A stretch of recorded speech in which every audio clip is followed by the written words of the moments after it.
కార్మికుల ఐక్యత మే డే గౌరవనీయులు పెద్దలు మన బీఆర్టీయు రాష్ట్ర అధ్యక్షులు మీ అందరికీ ఆప్తులు మీరు ఇటు వస్తారా మీ అందరికీ ఆప్తులు పెద్దలు పెద్దలు శ్రీ రాంబాబు యాదవ్ గారికి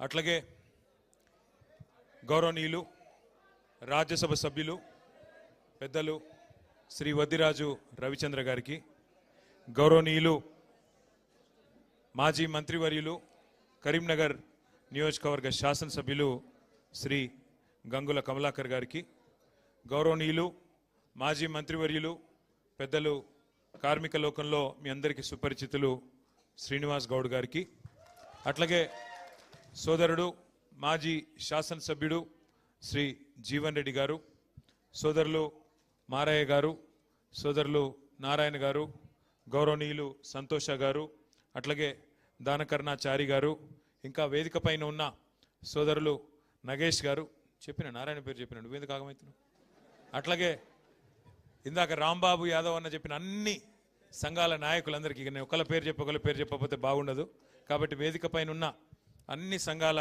నాయకులందరికీ ముందుగా హృదయపూర్వకంగా నమస్కారాలు హృదయపూర్వకంగా ధన్యవాదాలు ఆనాడు ఒకనాడు మహాకవి పేదల బాధ తెలిసిన మహాకవి శ్రీశ్రీ గారు ఒక మాట అన్నారు కార్మిక వీరుల కన్నుల నిండా కనకన మండే గలగల తొనికే విలాపాగ్నులకు విషాదాశ్రులకు ఖరీదు కట్టే శరాబు లేడోయ్ అనే మాట మహాకవి శ్రీశ్రీ గారు అన్నారు ఇది సామాన్యమైన మాట కాదు అంటే ప్రతి రంగంలో ఏ రంగం చూసినా కూడా మరి అల్టిమేట్గా పని చేసి డెలివరీ చేసే కార్మికులు ఎవరైతే ఉన్నారో అలిశెట్టి ప్రభాకర్ గారు చెప్పే మాటల్లో కార్మికుడు చేసే శ్రమ వల్లే లోకానికి అందం ఆకారం వస్తాయని ఒక బలంగా నమ్మి ఆయన అన్న మాట ఏమంటే పాలరాతి బొమ్మైనా పార్లమెంటు భవనమైనా వాడు చుడితేనే శ్రీకారం వాడు కడితేనే ఆకారం అంటే కార్మికుడి యొక్క సత్తా చెప్పడానికి కార్మికుడి యొక్క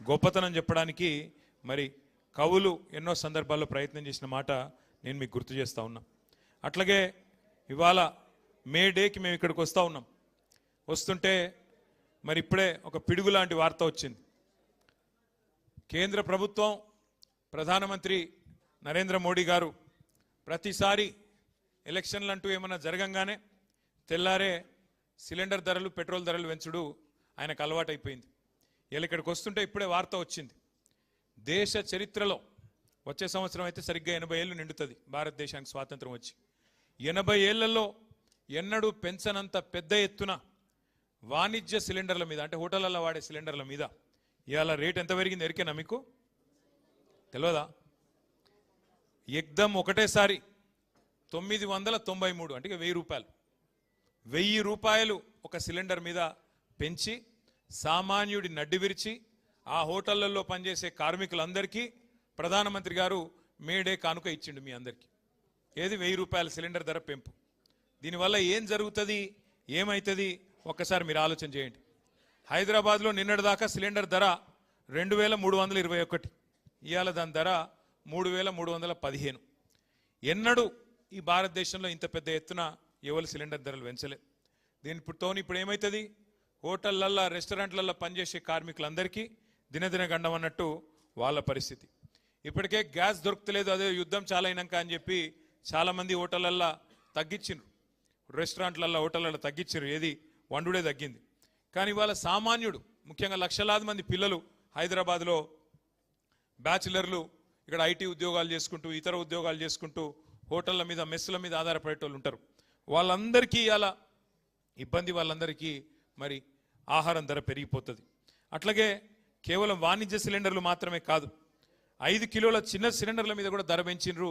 261 రూపాయలు దాని మీద కూడా పెంచిండ్రు దాంతో ఏమవుతుంది నిత్యావసర వస్తువులు ధరలు అవి మళ్ళీ ఒక్కసారి పెరిగిపోయే ప్రమాదం ఇప్పటికే మీకు తెలుసు రూపాయి విలువ పాతాళానికి పోతా ఉన్నది ఇంకో దిక్కు సిలిండర్ల ధర ఆకాశంలోకి పోతున్నది గతంలో ఒకసారి ప్రధానమంత్రి గారు ఒక మాట అన్నారు అయ్యా మరి 2 కోట్ల ఉద్యోగాలు ఇస్తాను కదా సంవత్సరానికి మరి ఏవి ఉద్యోగాలు అంటే ఆ రోజు మోడీ గారు అన్న మాట ఏంటంటే పకోడీలు వేసుకుంటూ కూడా ఉద్యోగమే కదా, పకోడీలు వేసుడు బజ్జీలు వేసుకుంటూ కూడా ఉద్యోగమే కదా అని మాట్లాడిండు. కానీ అలా పకోడీలు వేసుకుందామంటే కూడా వేసుకోలేని పరిస్థితి ఈ సిలిండర్ల ధర పెంచి వాళ్ళని కూడా చావగొట్టిన ఘనత కేంద్ర ప్రభుత్వానికి దక్కుతూ ఉన్నది. అట్లాగే ఇంకొక మాట కూడా మనం ఈ సందర్భంగా విజ్ఞప్తి చేయాలి. ఇది మీకు ఎందుకు చెప్తా ఉన్నా అంటే, సాధారణంగా ఎన్నడూ ఏ ప్రభుత్వం చేయలేదు ఇట్లాంటి పని. ఇవాళ ఈ కేంద్ర ప్రభుత్వం చేస్తూ ఉన్నది.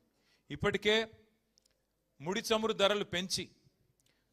ధరలు పెంచి దాని మీద సెస్సులని తుస్సులని ఇంకోటని వేసి 65 రూపాయలకు దొరికేదాన్ని ఇప్పుడు దగ్గర 110-125 రూపాయలకు పెంచినారు పెట్రోల్ డీజిల్. దాంతో రేట్లు అన్నీ పెరిగినాయి. మళ్ళీ ఇప్పుడు సిలిండర్ కూడా పెరిగితే సామాన్యుడు బతికేది ఎట్లా? మరి దేవుణ్ణి నమ్ముకొని దేవుడి మీద భారం వేసి బతకాలన్నా ఏం చేయాలా కేంద్ర ప్రభుత్వం ఆలోచించాలా. మరి ఏ రకంగా పోరాటాలు చేయాలా మనం కూడా ఆలోచన చేయాల్సిన అవసరం ఉంది మే డే రోజు.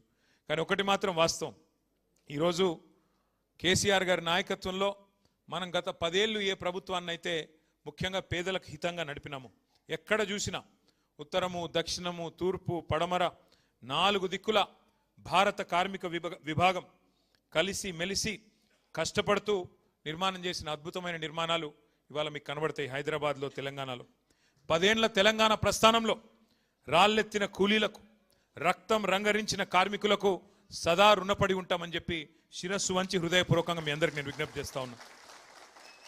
ఉద్యమ తెలంగాణలోనూ మీరు మాకు వెంట నడిచినారు, అట్లాగే ఉద్ధృత ప్రగతి ప్రస్థానంలో కూడా మీరు మా వెంట నడిచినారు.